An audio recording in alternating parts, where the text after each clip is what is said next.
Welcome to the first episode of the Discipling Children podcast of FCBC Walnut.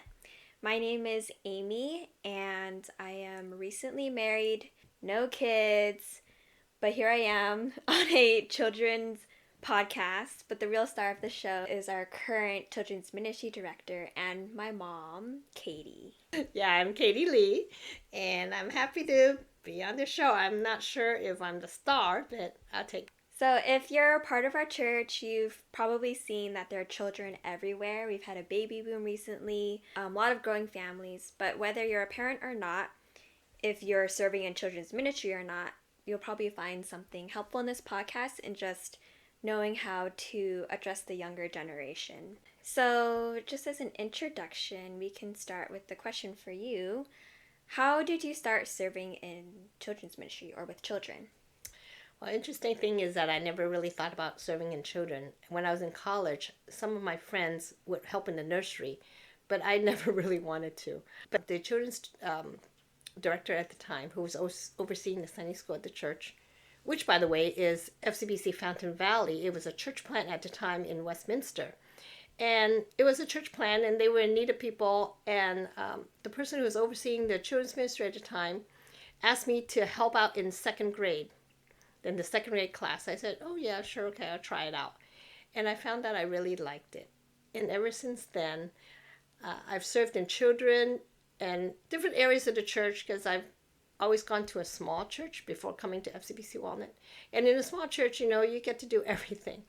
But one of my main ministries in the other churches has been in children ministry, because I really liked it. Did you ever feel a particular calling to children's ministry? Because it started off with there's a need, but then when did you actually develop a heart?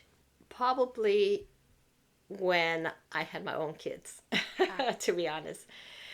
I served there, but I truly understood kids more and their needs when I had my own children, and appreciating the other Sunday school teachers and people in the church who invest in them. So I thought, wow, people are investing in my kids. I want to invest in other people's kids. Yeah, a lot of faithful Sunday school teachers. So thinking about the church as a whole, there are a lot of ministries, different ways to serve. So if someone were to ask you, why should I serve in children's ministry? Why even care about the kids in the church? Isn't it just like daycare? Yeah, if you don't have your own kids like I didn't, and I kind of served, but didn't really develop the full heart and understanding of it. But in hindsight, I realized whether or not you have your own kids, investing in children, and I'm in children ministry because of the Great Commission, and that's a calling for everybody, right? We have a calling of the Great Commission. Have you ever heard of the 414 window? Mm-hmm. In missions, yeah. In missions, you heard of the 1040 window. Oh, yeah. This is the 414 window, not to be confused by the... Wait, yeah, that was... No, everybody says that to me. Everybody. So, in America, if you ask an adult Christian when they made their first commitment to follow Jesus, about 80% would say that they made a first commitment to follow Jesus between the ages of 4 and 14. Now, they might have renewed their commitment later on in life, but they made their first profession or their first understanding of faith and faith in Jesus between the age of 4 to 14. Was that true for you? My first profession of faith, I'd say so, yeah. Yeah. And I think most of you who are listening, if you think about it, maybe if you grew up in the church, or especially if you grew up in the church, that you would have heard about Jesus and made that first profession of faith. Mm-hmm. So that 414 window is ripe for harvest, where children's hearts are very open. They are still not so tainted by sin yet. Their conscience is not as seared as they reject God more and more as an adult. So in that window of age 4 to 14 is when their heart, I believe the Holy Spirit gives them that heart to be able to receive the gospel in a very innocent way. Now, are they truly saved yet? I don't know. Some children who accept Christ at that age would say, yeah, I remember, and that was a genuine decision. Mm-hmm. But in either case, if you ask an adult when they made, adults who are Christians, they had an understanding of the gospel between the age of 4 to 14. So my drive for children ministry, and to everyone to serve in children ministry in some level or another, is that you get to invest, you're fulfilling the Great Commission in that important window of time where you can be a part of their journey in understanding the gospel and following Jesus. And the harvest is plentiful, and the harvest of children is plentiful. We have just at our church, we have over 100, 120, 130 kids coming to Awana. That's a lot of kids. That's a lot of harvest. And, you say, oh, bring your non-Christians bring your friends to a outreach event. Well, we've got them right here. Every Friday night in Awana is an opportunity to invest in that 4-14 window.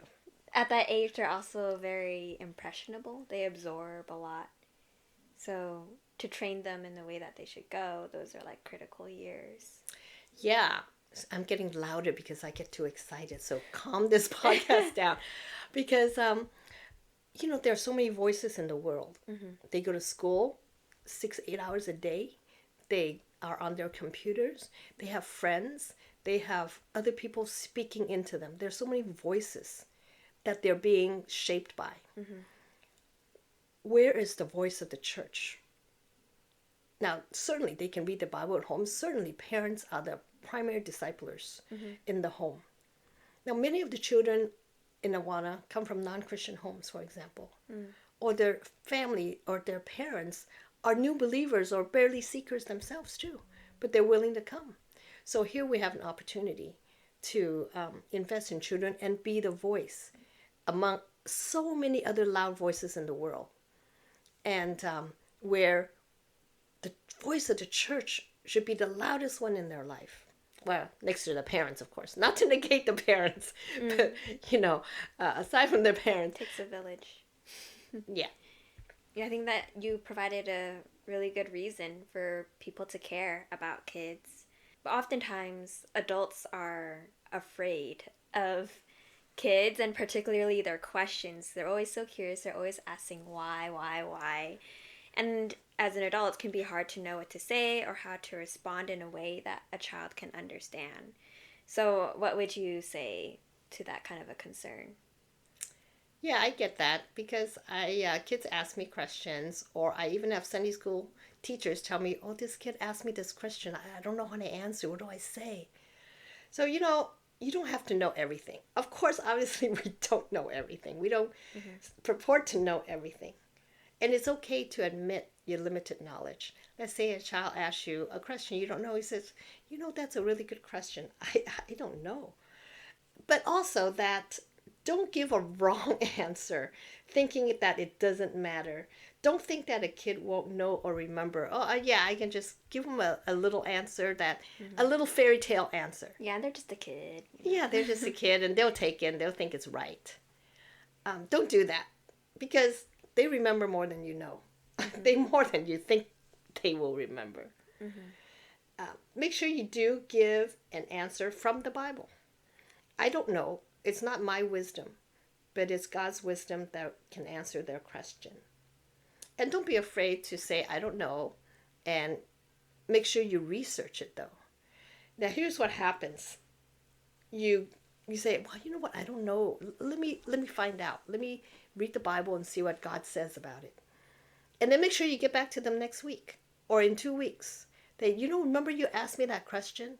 Now, I guarantee you the kid will not remember. That has happened to me every single time.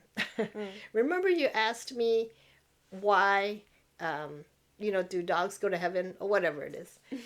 And they say, no, I don't remember asking you. But I remember. And I thought it was a very good question. And I want to tell you what the Bible says about that. So even though they don't remember, I remember. And first of all, I learned from it. Second of all, I want them to know that there are answers. I don't want them to think, oh, yeah, well, I asked a question, it stumped the teacher. I guess God doesn't really have answers to these things, and God doesn't give me answers in the Bible.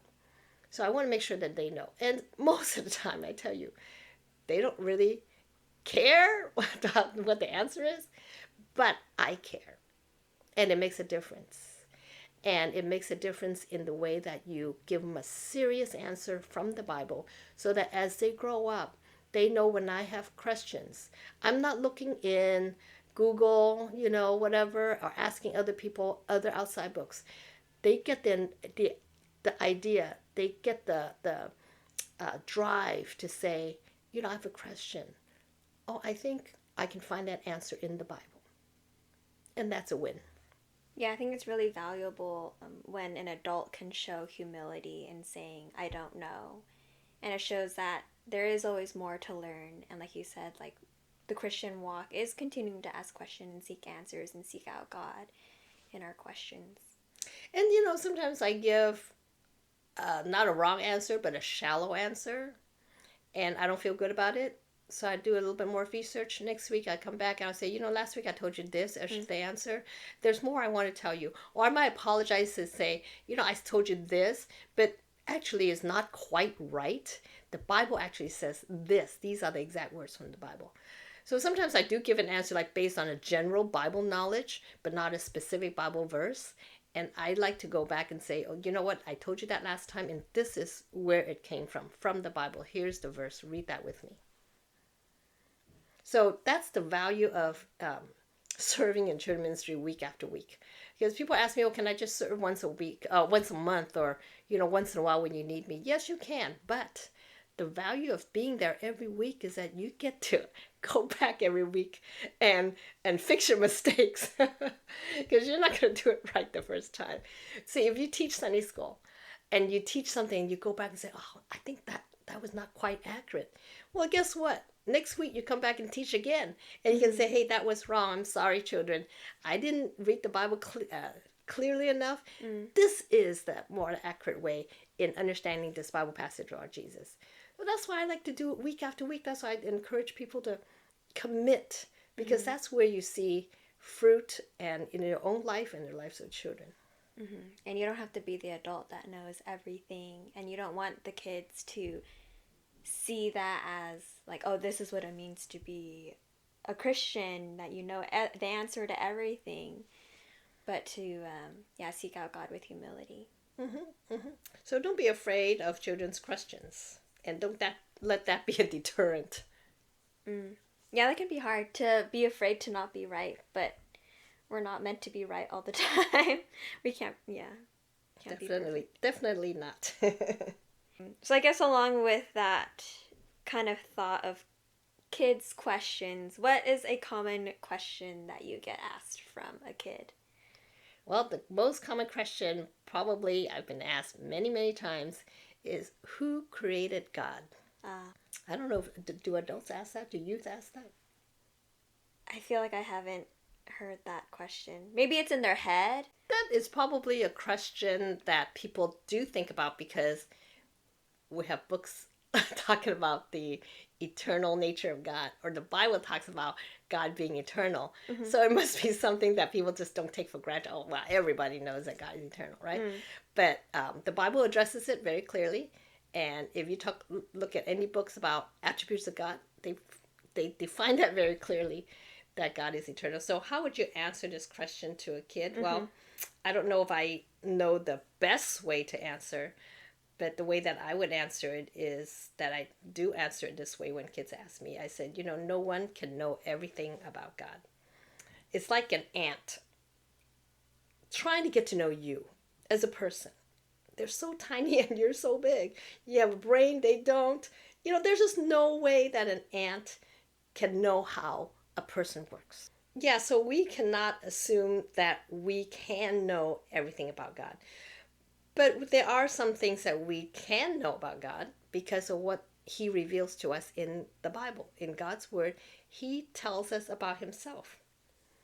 And what we know about God, who created God, is that God says in the Bible in many places, and one of my favorite ones is Isaiah 40, verse 38. The Lord is the everlasting God, the creator of the ends of the earth. Everlasting. That means there's no beginning to him and no end. And he is the one who created things. So that means he was not created. He was always there. He's the one who creates everything. I think sometimes we think of things like people and things like ourselves. We were all made, we were created. That's what this verse is saying. So we think of God as a thing that needs to be created. Well, then who created him? But you see, he's not in that category of created things at all. He is not in the same categories of things that are made. It says in this verse, he's everlasting. He is the creator who created everything. So nobody created God. But when you answer a child's question like that, you always want to bring it back to a personal application. Then I would say, well, that's why we trust God and worship God when we come to church. Because he's so much smarter than us, isn't he? He knows everything. He created us. And that's why we want to love him, put our trust in him, and worship him. Yeah, that's a helpful way to put it. That for a kid, how does that apply to them? You bring it down to their level. Yeah, it should always have some application. I know they're curious, just like adults. They'll say, "Well, why does God suffer? Why does God allow suffering in the world?" As an adult would ask. Well, then you bring it back. Yeah, you have a good answer for that, and then you bring it back and say, "How is God in your life helping you during your suffering time?" Now we're coming to the end of our podcast, but before we end it, we're going to ask a more fun question. And since this is our first episode, the question is, what is your favorite podcast? And I know both of us really enjoy podcasts, so what is your favorite podcast right now? We listen to all these podcasts that always ends with a fun question at the end. Yeah, we're inspired. we're stealing that. Yeah, I know, we're no fun. Well, one of my favorite podcasts actually is, I don't know if you call it a podcast. It's just a collection of talks. Do you call that a podcast? No, right? Which one? That's just videos. Audios, videos. Elizabeth Elliot. Oh. Someone put it into a podcast, right? No, they just collected all her talks. This is before podcasting days. So okay, yeah. I won't. Maybe I think that counts. It's like audio that you would listen to. I don't know. So it's a collection of most of her recorded talks. Is this on YouTube or something? It's on Spotify and YouTube. And it also includes, she used to have a radio show where she talks and she talks about different subjects. And so they collected all those as well, her radio show, and put it into a, I don't know if you call it podcast. I don't know what the definition of a podcast is anymore. But it's just on Spotify. So I guess it counts. Yeah. Oh, that's cool. I've been listening to her a lot. One of my heroes of the faith. Yeah, how about you, Amy? What is one of your favorite podcasts? Whenever someone asks me what my favorite podcast is, I always provide my whole playlist of favorite podcasts. But I think just one. Oh, okay. One of my go-to I listen to different podcasts depending on my setting. If I'm commuting or if I'm cooking at the same time or something.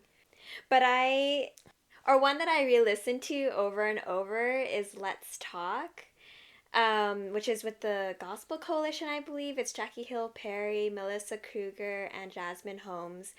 And they just talk through different really relevant topics about the Christian life. And I like the way that it just feels like you're sitting in on three people fellowshipping with one another and having meaningful conversation. I feel like I learn a lot from their example and the way they approach their questions. I'd have to choose one, huh? Okay, another one I'll throw in there. All right, that we were talking about is the Joyful Journey podcast. I go to that one a lot as well. Yeah, that's great. Well, if anybody's interested in listening to other podcasts other than this one, those are probably better than this one. We have a lot of recommendations. Yeah. But that's the end of our first episode. If you have any questions that you'd like to submit for Auntie Katy to answer about... Or to Amy. About discipling children or, discipleship in general, we'd love to hear your questions and maybe we can answer them through this podcast. You can submit them. Right now we're thinking you can just comment on the Instagram or DM on the Instagram, comment on YouTube or something, and then we'll find a way to access your questions. And so that's it. Thank you for listening.